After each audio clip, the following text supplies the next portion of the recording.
So what is our view on interest rates? Because of the primary surplus, we are expecting the government's borrowing requirement to reduce. Central bank has more room to lower policy rates because they were on accommodative policy stance, but with the uncertainties, they kind of postpone the policy rate cuts. Right? Thirdly, globally, particularly in the US and so on, interest rates are coming down. So globally, interest rates are on a downward trajectory.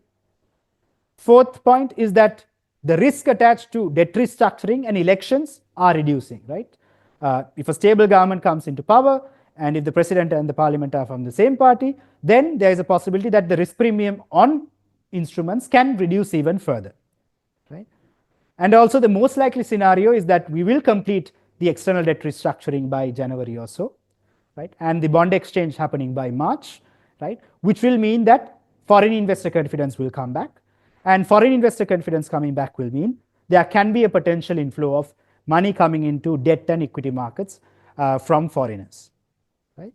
And also in the last month and the next 2 months, you will see a lot of foreign dollar inflows, work remittances, tourism, and so on, with more dollars coming in.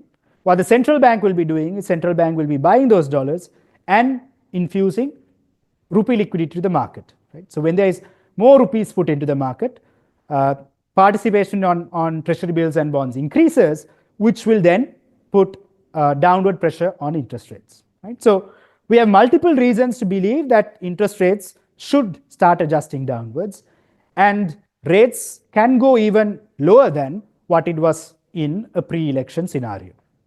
Right?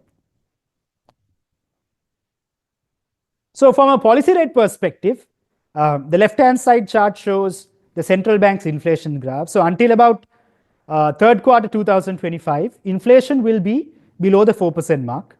Right? You see inflation after 2025 third quarter going up to the 6% levels, but that is mainly because of the negative inflation that prevailed in the fourth quarter of 2024 and first quarter of 2025. Right? But if you take that out, product prices are not increasing as such, right? Which can prompt the central bank to ease monetary policy rates further, right? So what we look at as the neutral policy rate is somewhere close to about 7% if Sri Lanka is maintaining an average inflation of about 5%.